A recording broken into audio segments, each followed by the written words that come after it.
नमस्कार, किसान समाचार में आपका स्वागत है। मैं हूं रेशमा आपके साथ। आइए नजर डालते हैं इस वक्त की हेडलाइंस पर। रोम, इटली में अंतर्राष्ट्रीय बाजरा वर्ष 2023 के उद्घाटन समारोह में प्रधानमंत्री मोदी का पढ़ा गया संदेश। प्रधानमंत्री नरेंद्र मोदी ने कहा, भारत अंतर्राष्ट्रीय बाजरा वर्ष 2023 के उत्सव को बढ़ाएंगे आगे। अनाज की खेती और खपत को बढ़ावा देने के लिए अभियान करेगा आयोजित।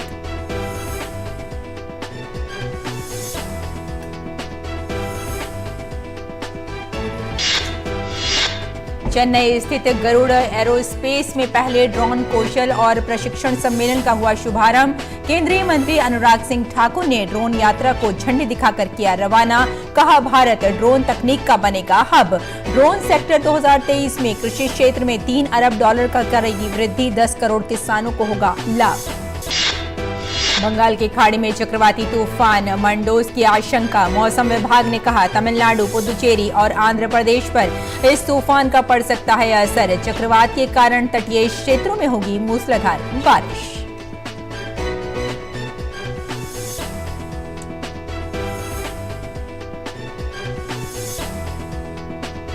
और अब समाचारों पर विस्तार से नजर डालते हैं। रोम, इटली में संयुक्त राष्ट्र के खाद्य और कृषि संगठन द्वारा आयोजित अंतर्राष्ट्रीय बाजरा वर्ष 2023 के उद्घाटन समारोह में प्रधानमंत्री मोदी का संदेश पढ़ा गया। उद्घाटन समारोह में कृषि राज्य मंत्री शोभा करंदलाजे के नेतृत्व में एक भारतीय प्रतिनिधि मंडल उपस्थित था। कार्यक्रम के दौरान प्रधानमंत्री नरेंद्र मोदी द्वारा भारत के औपचारिक संदेश को शोभा करंदलाजे द्वारा व्यक्त किया गया। प्रधानमंत्री ने अपने संदेश के माध्यम से अंतर्राष्ट्रीय बाजरा वर्ष मनाने के भारत के प्रस्ताव का समर्थन करने के लिए वैश्विक समुदाय को धन्यवाद दिया। ये बताते हुए कि बाजरा मानव द्वारा सबसे पहले उगाई जाने वाली फसलों में से एक है और पोषक तत्वों का एक महत्वपूर्ण स्रोत रहा है। प्रधानमंत्री ने इसे भविष्य के लिए भोजन का विकल्प बनाने पर जोर दिया। खाद्य सुरक्षा की चुनौतियों पर प्रकाश डालते हुए प्रधानमंत्री ने सदी में एक बार होने वाली महामारी और दुनिया भर में उत्पन्न होने वाले संघर्षों का उल्लेख किया। उन्होंने ये भी बताया कि जलवायु परिवर्तन किस प्रकार खाद्य उपलब्धता को प्रभावित कर रहा है। प्रधानमंत्री ने बाजरा से संबंधित एक वैश्विक आंदोलन को खाद्य सुरक्षा की दिशा में एक महत्वपूर्ण कदम बताया और कहा कि बाजरा उगाना आसान, जलवायु लचीला और सूखा प्रतिरोधी है। उन्होंने आगे कहा कि बाजरा संतुलित पोषण का एक समृद्ध स्रोत है जो खेती के प्राकृतिक तरीकों के अनुकूल है और इसके लिए कम पानी की आवश्यकता होती है। प्रधानमंत्री ने कहा, बाजरा उपभोक्ता, किसान और जलवायु के लिए अच्छा है। भूमि और खाने की मेज पर विविधता की आवश्यकता पर जोर देते हुए प्रधानमंत्री ने बताया कि यदि कृषि मोनोकल्चर बन जाती है तो हमारा स्वास्थ्य प्रभावित होता है और बताया कि बाजरा कृषि और आहार विविधता को बढ़ाने का एक अच्छा तरीका है। प्रधानमंत्री ने मिलेट माइंडफुलनेस बनाने के लिए जागरूकता बढ़ाने पर ध्यान दिया और संस्थाओं और व्यक्तियों द्वारा निभाई जा सकने वाली जबरदस्त भूमिका पर प्रकाश डाला। उन्होंने कहा कि जहां संस्थागत तंत्र बाजरा के उत्पादन को प्रोत्साहित कर सकते हैं और इसे नीतिगत पहलों के माध्यम से लाभदायक बना सकते हैं, वही लोग बाजरा को अपने आहार का हिस्सा बनाकर स्वास्थ्य के प्रति जागरूक और गृह के अनुकूल विकल्प बना सकते हैं।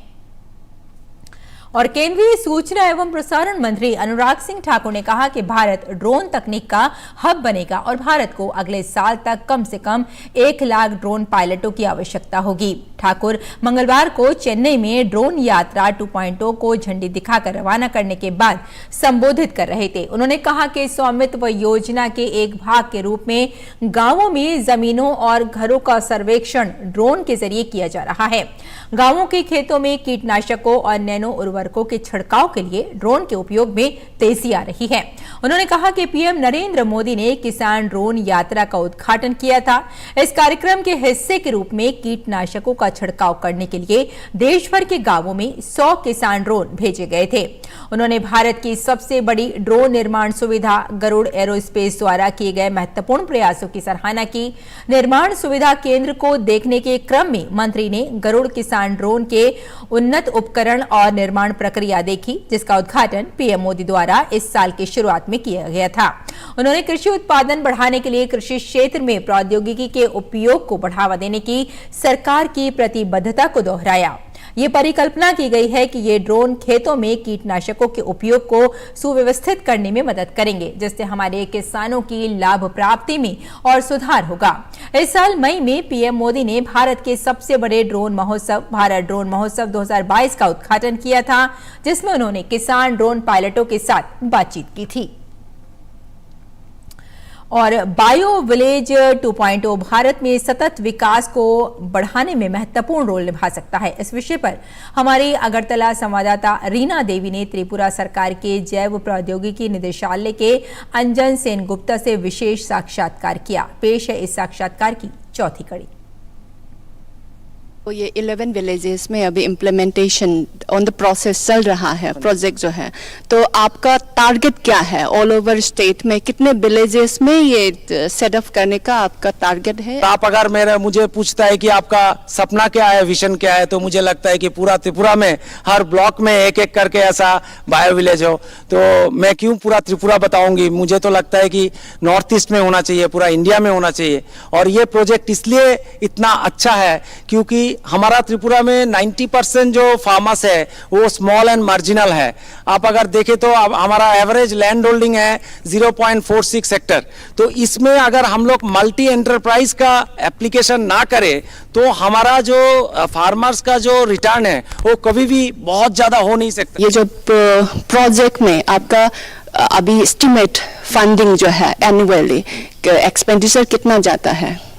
मैं आपको बताता हूं कि एक एक बायो विलेज के लिए 80 विलेजर्स को लेके, फैमिलीज को लेके अगर हम एक प्रोजेक्ट बनाएं और इसमें हमने agriculture, allied, rural biotechnology, social components, renewable components ये सारे डालें और इसमें हमको जहां जहां से जितना भी हमको सब्सिडीज मिलना है वो सब्सिडीज अब अगर हमको मिल जाए तो ऐसा एक विलेज करने में हमको एक साल में 25 से 30 लाख रुपया का जरूरत होता है, इससे ज्यादा नहीं लगता है। और 80 अगर फैमिली रहे तो इसी हिसाब से जो विलेज बड़ा होगा तो उसमें हमारा जो एस्टिमेशन है वो भी काफी ज्यादा होगा। अभी तक का 11 विलेजेस जो है वहाँ पे ये बायो विलेज 2.0 सेटअप किया हुआ है। वहाँ का बेनिफिशरीज में अभी तक क्या क्या उन लोगों को इस प्रोजेक्ट के दौरान माने बेनिफिट्स मिला है, एंड देन उन लोगों को क्या क्या फायदा हो रहा है और उन बेनिफिशरीज लोग का क्या कहना है? मैं पोरकुबारी विलेज का हूँ और हम लोग का बायो विलेज में हम लोग का यहाँ में मिला है पहला सोलर फार्म मिला है, करीब कम से कम 12-13 लोग मिला है और लाइट भी मिला है, घर का लाइट, बिजली का लाइट का बल्ब मिला था और फैन भी मिला है और फीस भी मिला है बायो विलेज की तरफ से और कोई बायो गैस का वो भी मिला है। फायदा हुआ हम लोग जब घर में खर्च होता है ज़्यादा, जो दूसरा के पास गैस चूल्हा नहीं है तो बायो विलेज की तरफ से मिला है, वही सुविधा हुआ। अभी तो फीस अच्छा ही है, बड़ा हो रहा है और हर खेतों में सोलर पंप के लिए खेत करने के लिए अच्छा है और सब्जी वगैरह लगाने के लिए वही अच्छा है सोलर पंप पानी का। सौर मिला, पीक और हास, बाल, फैन और सोलार सब कुछ मिला। इसमें क्या फायदा हुआ? वो सोलार मिला से पहले तो खेत नहीं कर सकते थे बारिश नहीं होने से, अब बारिश नहीं होने से भी खेत कर सकते हैं। पहले बारिश नहीं होने से तो खेत नहीं कर सकते ना, अभी बारिश नहीं होने से भी कर सकते हैं। आगे बढ़ते हैं। पिछले साल चक्रवात जवाद और तूफान बुरेवी 2020 में बंगाल की खाड़ी के ऊपर एक ही समय में विकसित हुए थे। दोनों चक्रवाती तूफान के रूप में प्रारंभिक ग्रेड तक ही सीमित रहे और आगे तीर नहीं हुए, बल्कि दक्षिण भारत की भारतीय तटीय रेखा को भेदने से पहले दोनों कमजोर हो गए। लेकिन इस वर्ष साइक्लोजेनेसिस के लिए बंगाल की खाड़ी के ऊपर मौसम की स्थिति गर्म हो रही है, जिससे दिसंबर में लगातार तीसरे वर्ष बंगाल की खाड़ी के ऊपर उष्ण उष्णकटिबंधीय तूफान मंडोस अगले 48 घंटे के भीतर आने की संभावना बताई जा रही है। चंद्रशेखर आजाद कृषि प्रौद्योगिकी विश्वविद्यालय के मौसम वैज्ञानिक ने कहा कि उपग्रह चित्र संवहन समूहों के विस्तार और निम्न स्तर के चक्रवाती परिसंचरण के समेकन का संकेत देते हैं। मौसम प्रणाली अनुकूल पर्यावरणीय परिस्थितियों के बीच में है। अगले 24 घंटों में एक महत्वपूर्ण उष्णकटिबंधीय चक्रवात के विकसित होने की संभावना मध्यम बनी हुई है और बाद के 24 घंटे में उच्च भी हो सकती है।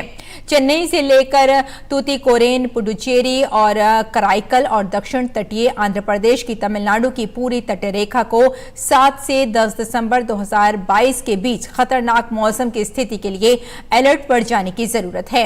8 दिसंबर को प्रतिकूल चरम के साथ तेज आंधी की गति वाली हवाओं के साथ मूसलाधार बारिश और बिजली के तूफान इन भागों के लिए हानिकारक हो सकते हैं। छत्तीसगढ़ की 5 विभिन्न सिंचाई परियोजनाओं के कार्यों का पूर्ण करने के लिए 26 करोड़ 2 लाख 1 हजार रुपए की स्वीकृति दी गई है। इन योजनाओं के कार्य पूरा होने से 3,501 हेक्टेयर क्षेत्र में सिंचाई सुविधा मिलेगी।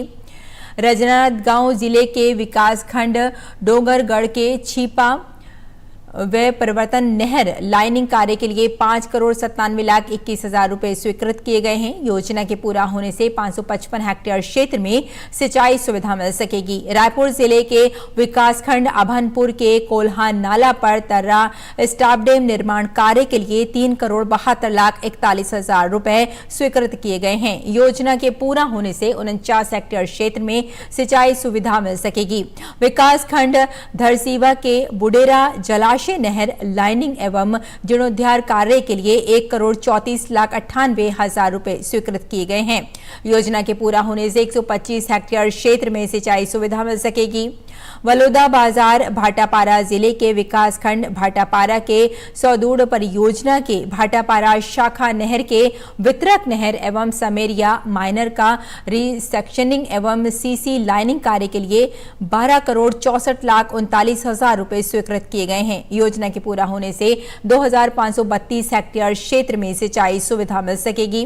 विकासखंड सिमगा के टी3डी जलाशय योजना का जीर्णोद्धार एवं नहर लाइनिंग कार्य के लिए 2 करोड़ 33 लाख 2 हजार रुपए स्वीकृत किए गए हैं। योजना के पूरा होने से 240 हेक्टेयर क्षेत्र में सिंचाई सुविधा मिल सकेगी। और आइए अब नजर डाल लेते हैं मंडी भाव पर और देखते हैं कि देश भर की मंडियों में क्या हो रहा है भाव।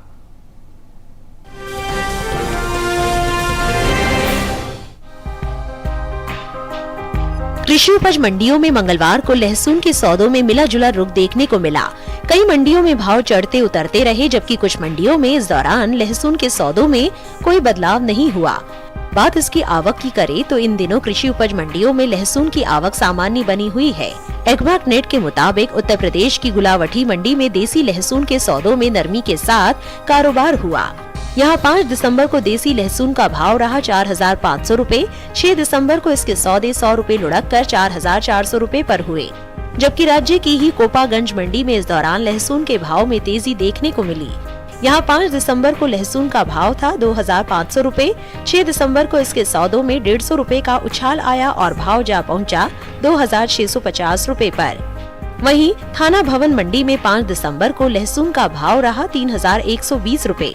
6 दिसंबर को इसके भाव में 30 रूपए की मजबूती आई और भाव हो गया 3,150 रूपए। हालांकि राजस्थान की सूरतगढ़ मंडी में बीते 2 दिनों के दौरान लहसुन के भाव स्थिर रहे। यहाँ 5 और 6 दिसंबर को लहसुन 2,800 रूपए पर बिकी। इस साल घरेलू स्तर पर लहसुन की उपज में खासी बढ़त का अनुमान जताया गया है। बीते साल के मुकाबले साल 2021-22 के दौरान लहसुन की पैदावार में 20% की बढ़त देखने को मिल सकती है, जिसका असर कृषि उपज मंडियों में लहसुन के बाजार भाव पर पड़ सकता है। कृषि मंत्रालय के बागवानी फसलों के दूसरे आंकलन के अनुसार लहसुन की पैदावार साल 2021-22 में 32,77,000 टन हो सकती है, जबकि बीते साल के समान अवधि के दौरान उपज 31,90,000 टन रही थी। बता दें कि साल 2021-22 के दौरान देश से लहसुन का निर्यात बीते साल के मुकाबले बढ़ा है। भारतीय मसाला बोर्ड की ओर से जारी आंकड़ों के अनुसार साल 2021-22 के दौरान लहसुन का कुल निर्यात 4,538 टन बढ़कर 22,000 टन के पार पहुंच गया है, जबकि बीते साल इस दौरान लहसुन का निर्यात 17,643 टन रहा था।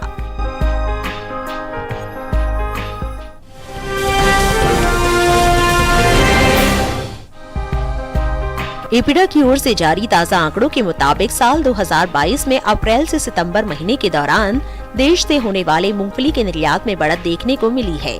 बीते 6 महीने के दौरान मूंगफली का निर्यात 114 टन बढ़ा है।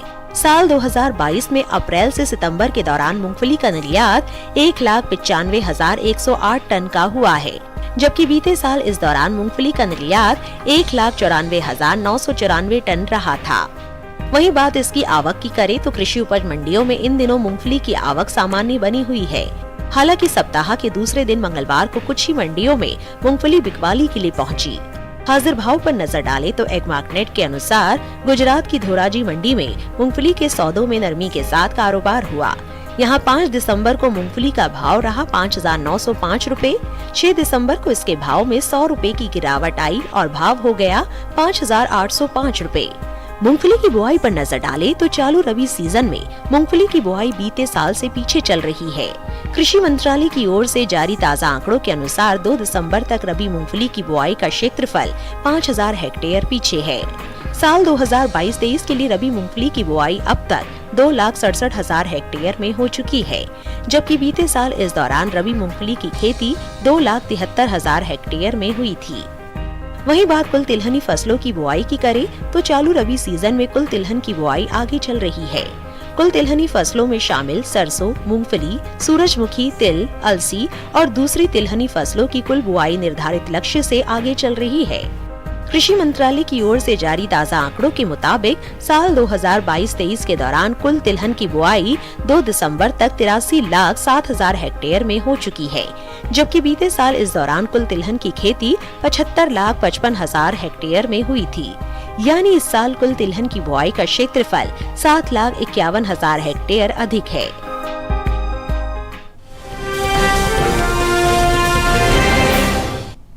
और आइए अब जानते हैं कि किसान इस मौसम में कैसे रखें अपनी खेती का ख्याल।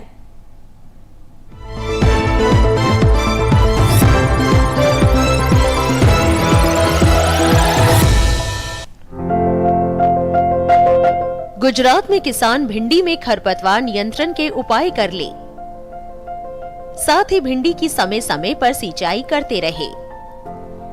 अगर भिंडी में फफूंदी और पत्ती धब्बा रोग दिखाई दे तो इसमें हेक्साकोनाजोल 5 EC की 10 मिलीलीटर मात्रा को 10 लीटर पानी में मिलाकर छिड़काव करें। साथ ही तैयार भिंडी की तुड़ाई भी कर ले। गुजरात के किसान खरीफ फसलों की कटाई के बाद खेतों में उचित नमी बनाए रखें। यहाँ के किसान बीन्स, चना और मूंग की बुआई कर सकते हैं। इनकी फसलों की गुणवत्ता बनाए रखने के लिए किसान बेसल जैसे उर्वरक डाले। समय समय पर निराई गुड़ाई करते रहे और खरपतवार को हटा दे। साथ ही मिट्टी और जलवायु की स्थिति के अनुसार सिंचाई करते रहे। गुजरात में टमाटर की आवश्यकता अनुसार सिंचाई और निराई गुड़ाई करते रहे। गुजरात में रतालू में खरपतवार नियंत्रण के उपाय करें। रतालू और शकरकंद की समय समय पर सिंचाई करते रहे। स्ट्रॉबेरी की बागवानी कर रहे किसान धान की पराली से मल्चिंग करें। स्ट्रॉबेरी में उर्वरक डालते रहें। स्ट्रॉबेरी की समय समय पर सिंचाई भी कर ले और इनमें कीटों के नियंत्रण के लिए कीटनाशकों का इस्तेमाल करें। मध्य प्रदेश के किसान गेहूं, सरसों और चने की बुआई कर ले। बुआई से पहले बीजों को उपचारित जरूर कर ले। मध्य प्रदेश के किसान गन्ने की अच्छी पैदावार के लिए कीट और रोगों के रोकथाम के उपाय कर ले। साथ ही यहाँ के किसान नए रोपे गए बैंगन की उचित देखभाल करें। मध्य प्रदेश में आम और अमरूद के बागों की समय समय पर सिंचाई करते रहे। मध्य प्रदेश में मूली, मेथी, पालक, सरसों, धनिया और शलजम की बुआई की जा सकती है। यहाँ जो सब्जियाँ पिछले महीने में लगाई गई है, उनमें नाइट्रोजन युक्त उर्वरक डालें।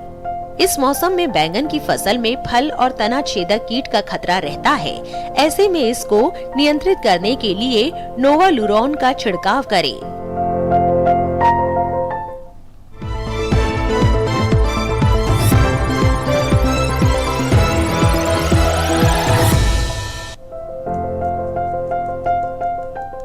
दालें प्रोटीन से भरपूर होती हैं। भारत में सबसे ज्यादा दालें उगाई जाती हैं और इनका सेवन भी सबसे ज्यादा भारत में ही होता है। दलहनी फसलों में मूंग की अलग पहचान है। ये पौष्टिक भी है और पचने में आसान भी। यही वजह है कि बीमार लोगों को अक्सर मूंग की दाल दी जाती है। मूंग की बुआई बरसात के दिनों में होती है, लेकिन जायद के दौरान इसे हरी खाद के रूप में भी बोया जाता है। रबी की कटाई के बाद अगर आप मूंग बो रहे हैं तो गन्ने के साथ मिश्रित फसल के तौर पर इसे बोया जा सकता है। जब तक गन्ने की फसल बड़ी होगी, मूंग की कटाई का समय आ जाएगा। इस तरह किसान एक ही खेत से ज्यादा मुनाफा कमा सकते हैं। दूसरी ओर दलहनी फसल होने की वजह से मूंग मिट्टी की उपजाऊ शक्ति को बेहतर बनाती है। बुआई के दौरान खेत में पर्याप्त नमी रखें और बीज को उचित दवा से शोधित जरूर कर लें। मूंग के लिए नम और गर्म जलवायु की जरूरत होती है और 7 से 7.5 pH मान वाली दोमट और बलुई दोमट मिट्टी सबसे अच्छी मानी जाती है। 1 हेक्टेयर खेत के लिए 15 से 20 किलो बीज की जरूरत होती है। बुआई कतार में करें और एक कतार से दूसरी कतार के बीच 20 से 30 सेंटीमीटर का फासला रखें। बीज से बीज की दूरी 8 से 10 सेंटीमीटर रखनी होगी। बुआई के बाद समय समय पर सिंचाई करते रहें और खरपतवार भी निकालते रहें। किसान किसी भी तरह की दवा का छिड़काव करने से पहले कृषि विशेषज्ञों की सलाह जरूर लें।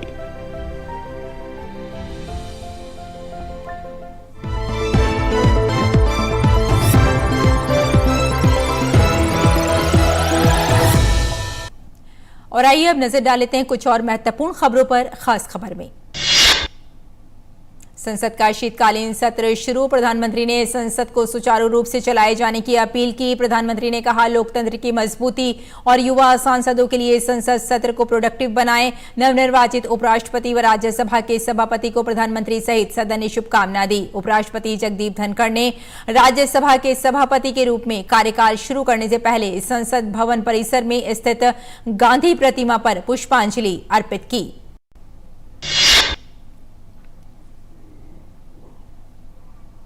उपराष्ट्रपति ने गांधी प्रतिमा पर पुष्पांजलि अर्पित की।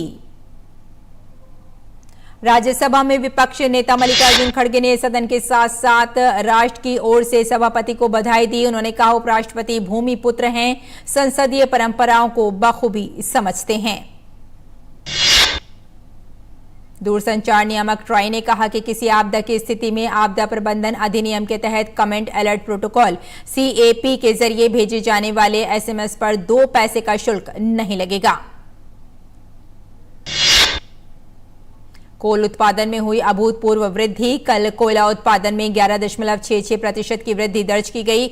भारत में नवंबर 2021 में कुल कोयला उत्पादन 67.94 मिलियन टन हुआ था। इसकी तुलना में नवंबर 2022 में कुल उत्पादन बढ़कर 75.87 मिलियन टन हुआ है। भारतीय रिजर्व बैंक के गवर्नर शक्तिकांत दास ने द्विमासिक मौद्रिक नीति की घोषणा की। RBI ने रेपो रेट में 0.35% का इजाफा किया। साल के आखिरी महीने में रेपो रेट में ताजा बढ़ोतरी के बाद रेपो रेट दर 6.25% पर पहुंच गई। रिजर्व बैंक ऑफ इंडिया ने वित्त वर्ष 2022-23 के लिए देश की सकल घरेलू उत्पाद GDP वृद्धि दर का अनुमान घटाकर 6.8% कर दिया। अगले वित्त वर्ष की पहली तिमाही में GDP की वृद्धि दर 7.1% रहने का अनुमान है। तो किसान समाचार में फिलहाल इतना ही। अनुमति दें। नमस्कार।